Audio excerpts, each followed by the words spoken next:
Welcome to another edition of Around with Randall, your weekly podcast on making your nonprofit more effective for your community. And here is your host, the CEO and founder of Hallett Philanthropy, Randall Hallett. It's another edition of Around with Randall. And of course, I'm Randall. Today's podcast centers around finance. And with that, several of you probably just deleted the particular segment, but I think it's an important conversation, particularly with the inflationary challenges that our nonprofits are facing. And then on top of that, obviously, the pressure that's being placed on the home front from our donors. We've talked about this in various ways, but it's never been about the actual nonprofit. It's about donors, it's about acquisition, it's about philanthropy. And what I want to talk about really today is about what's going on inside our organizations. We're beginning to see some reports come out that concern, I think, anyone who's paying attention and everyone in the nonprofit sector. Number one is I saw from the Nonprofit Times a study done where the amount of operating capital is down 10 to 15% in most nonprofits, which means they have less wiggle room to their budgets, which means they're drawing from reserve funds to make monthly ends meet in some ways. And the real reason is salaries is really driving increased expenses. And obviously that's based on inflation.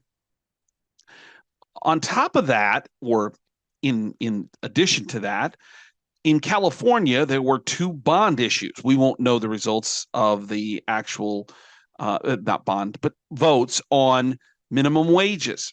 And in fact, two California cities, Durante and Measure, put on the ballot initiatives that would raise the minimum wage, ironically, only in healthcare, to $25 an hour. And the local CEOs and the local leaders indicated that in some cases they weren't sure the hospitals would stay open. Obviously, those who would be the recipients of the $25 an hour were very supportive of the measure. So while the Nonprofit Times story talked about overall, this is what we're seeing in terms of inflationary pressures in a very specific sector.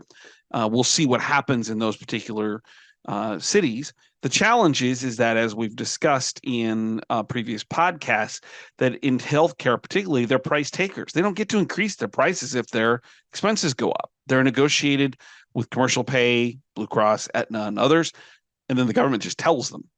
So we'll see how that plays out. And then there was a third story about the word collapse in the title, but the collapse of small gifts and what's going on in terms of annual giving and how, as a recession looms, what we know is that we have less donors today than we ever have. And that if you want a book recommendation, Brian Crimmins, Nathan Chappell, The Generosity Crisis, talks about this. I think it's probably the most important book in 20 or 30 years. If you don't have it, go get a copy. Is that it's an issue and challenge of the fact we're seeing just a decimation over the last 15 to 20 years of our donor bases. That it used to be 2/3 of our population or households made a philanthropic gift. Today, it's less than 50% and on the downswing. And that it's the smallest donors that we're having the most trouble with. And if you don't have a couple of really large players, your organization in terms of revenue is really struggling. In addition to this, when we talk about just overall finances, we see challenges in healthcare, number of organizations having huge issues with losses. We're seeing some push now financially, or at least push for the information to come out from universities and colleges with decreased student populations. And that's pushing immense pressure on those educational institutions.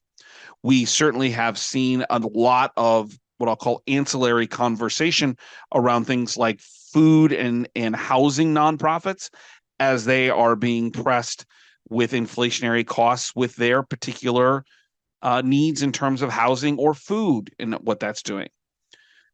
I think what's coming next, unfortunately, is we're going to start seeing membership organizations, zoos, museums, places like that, see less, I'll call it patronage, meaning and we do this in our house, that we have a zoo membership. So we have unfettered access to the zoo.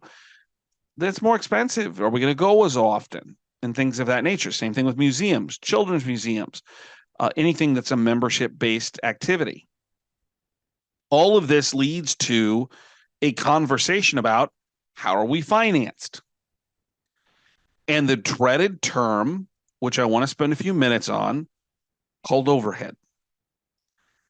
Traditionally, the word overhead has such a negative connotation that what it does is we get the question, how much of your organization is spent on the dreaded overhead? It's administrative costs, it's salaries, it's things that aren't driving revenue. It's not going to the actual mission and purpose because it's what runs the organization. And over the last 20 to 25 years, there's been an immense push by, and nothing, I would not indicate that it was being done nefariously or in terms of really bad purpose, but a lot of larger donors, and in particular institutional donors, corporations, foundations, donor advised funds, things of that nature, have pushed organizations, nonprofit, to become less overhead driven. And so there's been an efficiency move in the nonprofit space. With that said, let me say I'm all for efficiencies. I believe in them. But is there a place or a point at which you cut so much on the overhead that it affects the outcome? And the answer to that is yes. And the reason this is important, as we are seeing inflationary pushes on salaries, on seeing reduced cash reserves and operating income, as we're seeing pressures on the inputs that a nonprofit has that it actually utilizes, food kitchen, food, and inflation there. Where does the organization first turn? And the answer is they go internally and start cutting. Nowhere is this more true, in my experience, than in healthcare. And that's part of the deficit of understanding about philanthropy and nonprofits. In healthcare, people get a little wiggy when the numbers get off and they just start cutting. We are beginning to hear rumors, I have nothing to announce, I don't have any inside information, that there will be incredibly large job cuts coming in the next 3 months, maybe out to 6 months, in many healthcare organizations. I'm talking about thousands of jobs in organizations, because that's how they view they're going to right-size their losses. And what that does is that lessens the overhead. What I found interesting is that I very rarely hear any conversation, data, about what is the proper level of overhead. We just need less of it. We know in terms of philanthropy from a fundraising, funding generation perspective that we traditionally have heard you want to cost about 25 cents on the dollar. That's a decent ROI. We spend a quarter to make a dollar. Or if you want to look at it differently, for every dollar that comes in, a quarter was used to generate that dollar. Look at it, cost to raise dollar or ROI. Doesn't make a difference. That only really has applied to the fundraising elements of what we do. What does it mean for the entire organization? And as we, as an industry, are being asked to be more and more efficient and keep our overhead low, but yet our expenses are going up and our revenues maybe aren't, this begs the question, what are we really talking about? I appreciated a story in the Chronicle Philanthropy in September. It really grabbed my attention and I held on to it because I wasn't quite sure what to do with it. Then these other pieces kind of popped up in terms of data information, things that I found interesting that led me to today's podcast. But this was about talking about how to actually put data to the idea of what our overhead should be as an organization.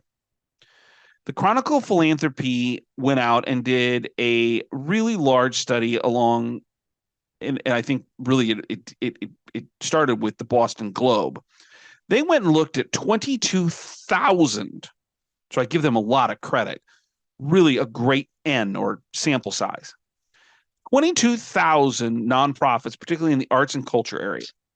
Really, we're talking about museums, theaters, things of that nature. And they looked at a 10-year period from 2008 through 2018, because that's where the data is from 990s and others is going to be the most relevant. So we're pre-pandemic. With that said, there's been a change or two with pandemic, no question. But over those 11 years, what they found is the organizations that were the most financially stable were using about a third of their revenue as, or classified as, overhead, salary, marketing, outreach, organizational structural costs, heating, cooling, things of that nature. And the organizations that tried to be more efficient than 33% actually went into something they called the starvation cycle, meaning they cut too much. So let's take just a museum or a zoo or a theater or something of that nature, which I found to be really interesting is as sectors and what their situation might be. They may see a little bit of a downturn in revenue, so they're going to decrease their expenses, which means the first probably place they're going to cut is their marketing budget, maybe marketing people. Secondarily, probably is their fundraising team. So let's compare that to the for-profit world for a moment. If you see decreasing sales, so I'm a for-profit company, I'm looking out a year or two, how am I growing? What am I trying to accomplish? And I see a hole in potential clients. The one place I'm not cutting is marketing, because I want people to know about me. And the one place that I'm not going to cut, and I'm a small person group, is I'm not going to cut my time to business development, equating to philanthropy or fundraising. But yet that's the first place we see nonprofits cut. And what begins that starvation cycle is, well, they're not out marketing because that was an easy thing to cut. Now there's not as many people coming in before, and we're not raising as much money because maybe, and it begins a cycle that all of a sudden becomes self-perpetuating.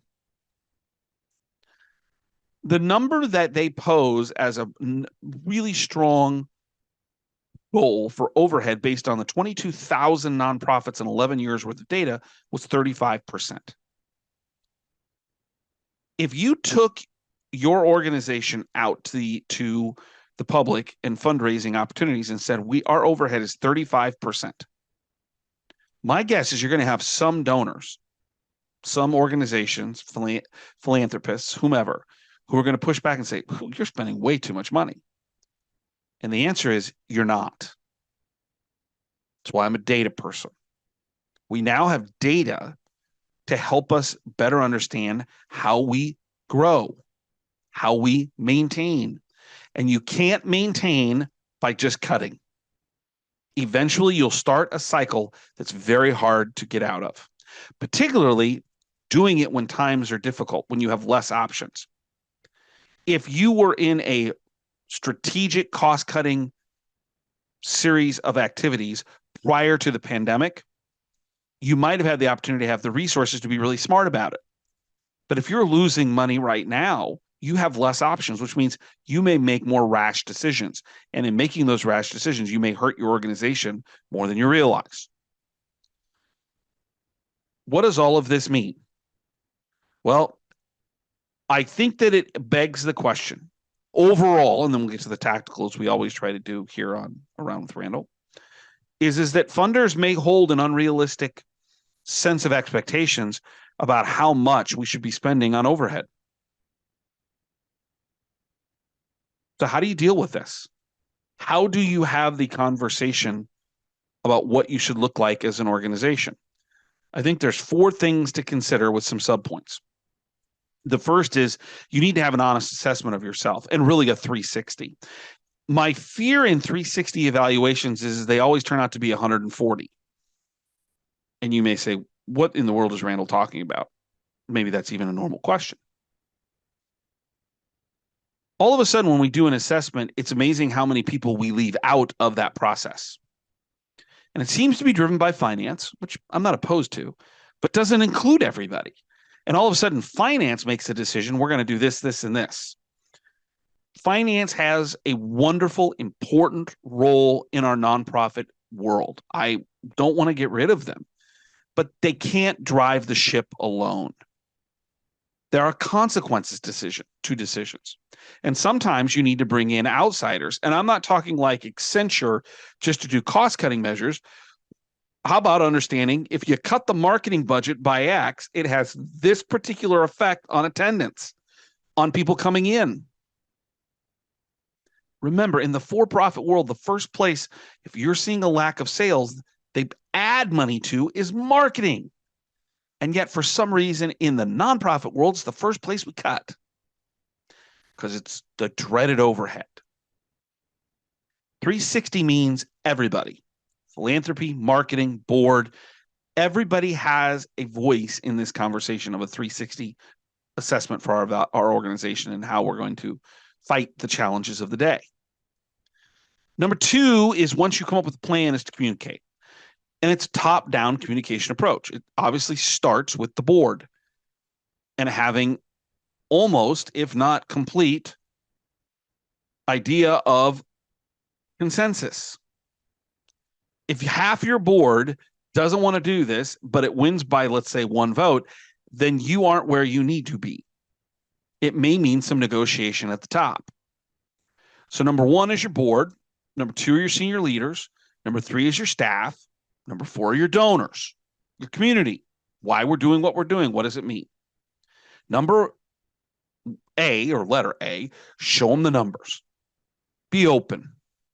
The interesting thing about the study that was in the Chronicle of Philanthropy from September was 22,000 nonprofits over an 11-year span. That is unbelievable amount of data. And they came back and said it should be about 35%.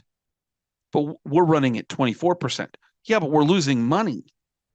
How do we need to increase our overhead, our marketing, our outreach, our philanthropy, so that we have more to invest back into the organization? Is this a short-term, long-term solution? Show them numbers. Number two, compare. I'm doing an analysis and kind of semi-strategy for a client, and I compared them to about 5 or 6 other nonprofits like them in their community, gift officers, organizational size, things of that nature, and showed it to the CEO. And he didn't like it because they had the smallest staff when it came to outreach. And I said, and you are raising the least amount of money and have the least amount of exposure in the community. But these aren't fair comparisons. And I pushed back and said, you're darn right. They're in your community. They're your basic area of interest or service in the nonprofit sector. They're about the same size. They've just chosen to allocate their resources differently. And you wonder why they have more money. So being able to compare and then explain that is critical. The other thing is that, and this goes, I'll give credit to Dan Polenta. There's a video from 2014, 15. I've used it a million times where it's YouTube, Dan Polenta boards and nonprofits. You can Google it. But he talks about the world being depressing when it's always the same size of the pie. What he's meaning is that decisions to just cut are based on the concept that the pie, the amount of dollars out there, is limited. And what he's arguing for, and I can't articulate this enough, and this was the conversation I had with this CEO here recently about outreach and their budget and size and other things versus other like competitors. I said, you're assuming the pie's this big. It's not. The pie could be 5 times as big if you had more people out there engaging.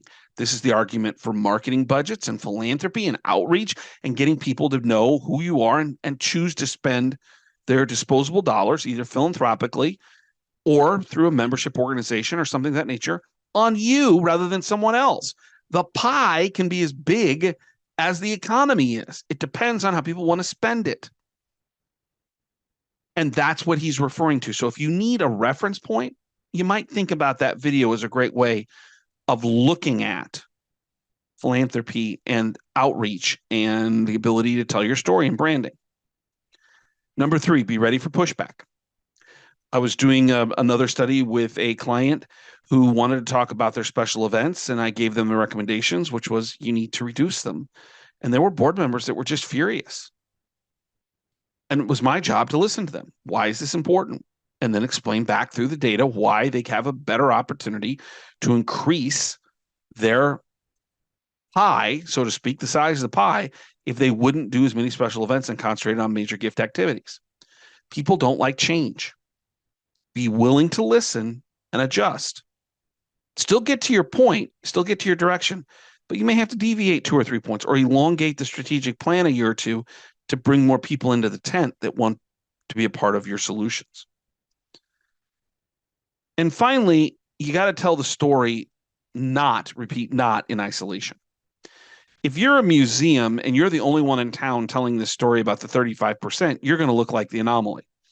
But if every museum, zoo, and otherwise, based on that story in the Chronicle Philanthropy, is telling the same story, then the community gets the vantage point of, wait a minute, there's something going on here.